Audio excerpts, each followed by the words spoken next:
Tama yung nakita mo, Lodi, sa thumbnail. Ayan. Kung ang meron ka lang ay TV, pero ang importante, smart TV yan, ano? Anong klaseng inches, pwede yun. May papaliwanag natin kung paano. At ang meron ka ay speaker lang, tsaka amplifier. Wala kang video okay player.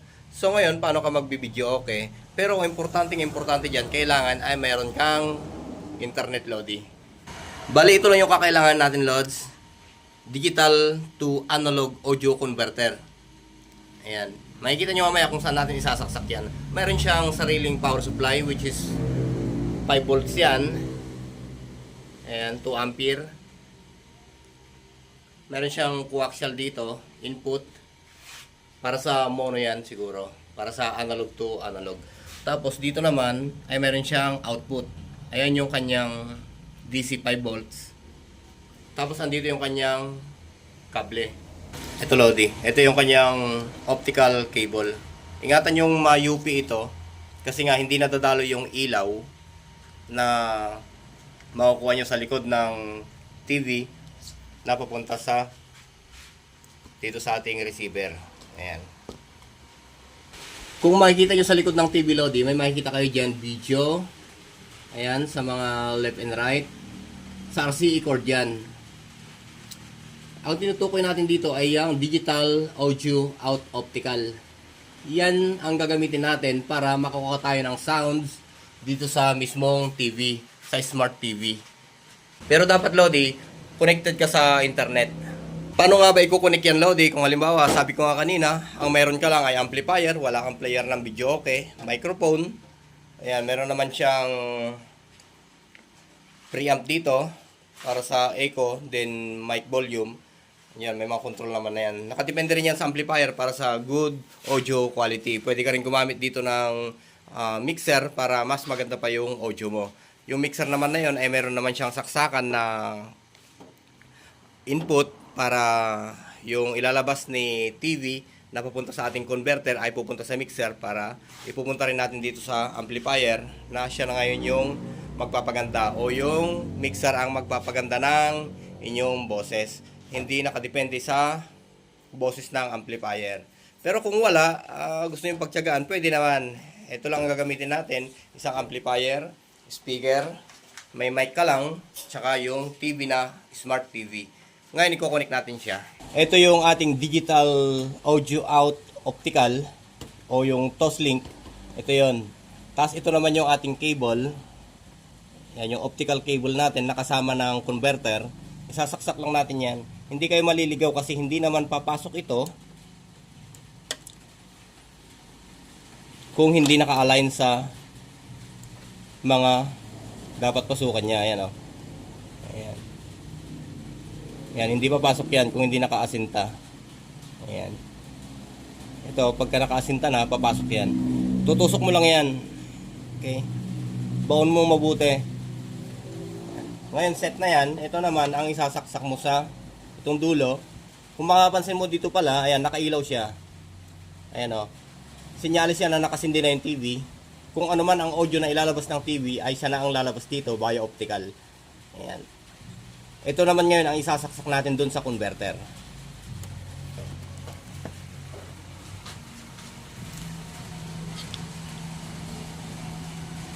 Ito yung ating digital analog converter. Ayan. Dito naman isasaksak ngayon yan. Ito yung kanyang Toslink. At ito naman yung ating cable. Hindi rin kayo maliligaw dito. Kasi nga hindi papasok yan pagka hindi naka-align.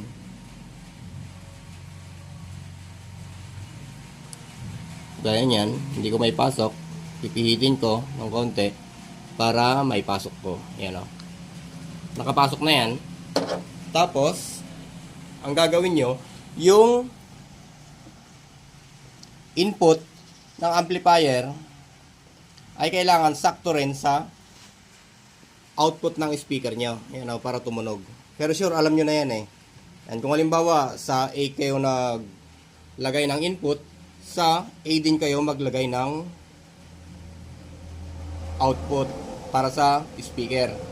Pero yung iba, may pihitan naman na doon, may A tsaka B, at kung ano pa, A plus B. Iba kasi yung kibler eh. Isang pindutan lang yon, A tsaka B lang. Tapos, itong RCA cord na to, yan, may dulo naman yan. Ito yung kanyang dulo. Ito naman ngayon yung isasaksak nyo dito sa output. Bakit output? Siyempre, ito yung ating converter. Kumuha siya ng optical na tunog dyan sa TV na yan. Papunta na dito, kaya naging output na ito. Ito na yung labas niya. Digital to analog. Laser to wire. Ganyan. Dito na yan. Saksak na natin yung supply ng analog load eh. Ayan o. Yan. Tapos, kung gusto nyo ring kontrolin yung pag-type nyo ng mga o pag-search nyo ng kanta dito sa cellphone, pwede rin yon. Basta magka-connect yung Google account ng cellphone at Google account na nilagay nyo dito sa TV. O ibig sabihin, iisa. Ayan.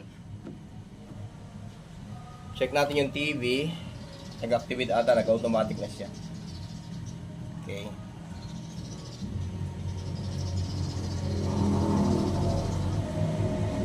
Pindutin natin yung source, ipunta natin sa YouTube. Ayan, para makahanap tayo ng tugtugan na YouTube lang naman kasi Lodi yung halos okay na platform para dito sa mga TV na to. Pero pwede rin natang installan ng mga kung ano-ano pa mga player yan. Yan. Pero yung pangkaraniwan, yung mga smart, yan talaga YouTube yung naka-install. Automatic naman yan na binibigay ni TV kung ano yung may install yan. Okay? Tapos mag-search tayo. Ayan o. Medyo mahina na kasi yung baterya ng remote. Ayan, Pinoy Karaoke. Search natin yan para sa kantahan. Ayan, may mili na kayo dyan. Marami ng kanta dyan na nakalagay. Pero pwede rin naman gumamit tayo ng cellphone. Ito yung cellphone natin, Lodi. Sabi ko kanina, kailangan magkaisa, magkatugma kung saan nakakonect yung internet ni TV. Doon din nakakonect yung internet ni cellphone. Tapos yung kanyang Google account ay kailangan parehas din ng Google. Magkaparehas sila.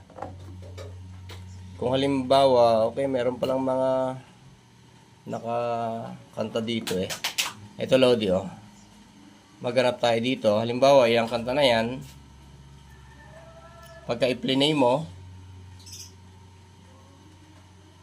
yan. Kung napansin nyo ay yung TV ay nag-react nung nag-play tayo dito sa cellphone. Yan o. Kasi nga, connected itong cellphone na to sa internet kung saan nakakonect tong TV. Tapos yung Google ng cellphone ay siya rin yung Google ng TV na ginamit. Tapos, i-on na natin yung ating amplifier. Yan. Mag-volume na tayo. Kung ano yung tugtog na nilalabas niyan, ay siya rin sa amplifier.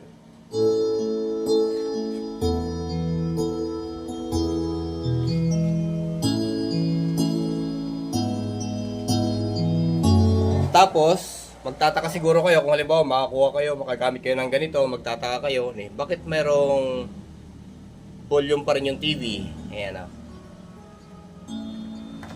May volume pa rin yan. Pero kahit i-100 mo yan, naka 100 man yan o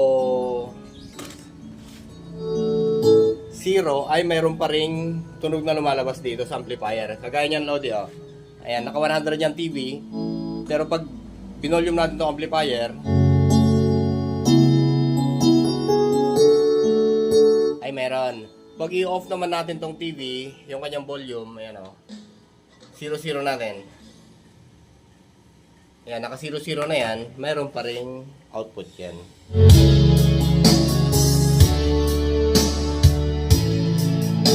Ito ay nagsisilbing smart mo na siya, player mo na siya. Diyan ka na kumukuha ng tugtog, music, at diyan ka na rin babasa. Ayan. Kundi, dati kasi nung araw, yung mga karaoke lang tsaka voice tape, pwede na yun eh. O yung cartridge, yung bahala niya. Tapos may mic ka lang, pwede na. Ngayon kasi, medyo makakalimutin na, kaya kailangan na natin ng lyrics. Kaya ngayon, kung sabi ko nga, kahit wala kang video player, basta mayroon kang TV, smart TV, kahit anong klaseng size pa yan, ay magagamit mo sa video o sa kantahan. Importante, internet.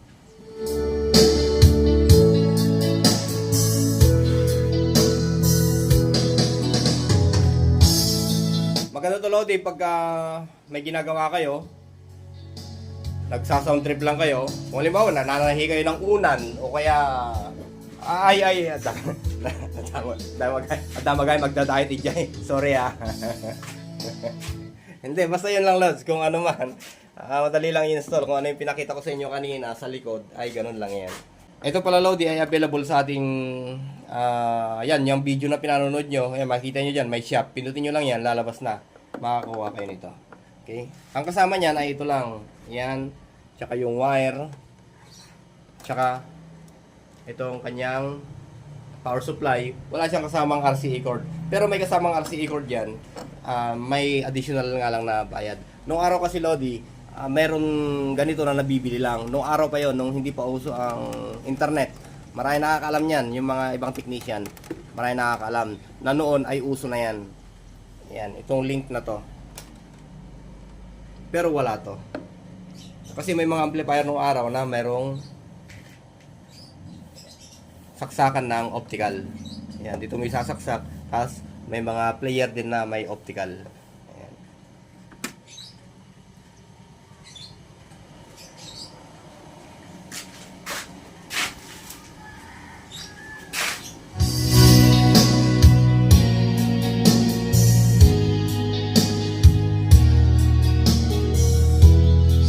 Hey son,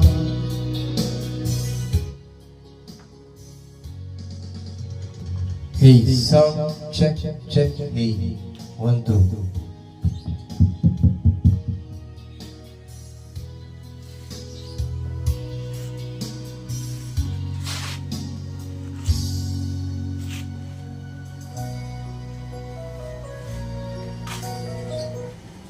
Okay, sana may konting tips ako na i-share sa inyo, Lodi, na kahit wala kayong karaoke player, ay pwede kayong mag-video okay.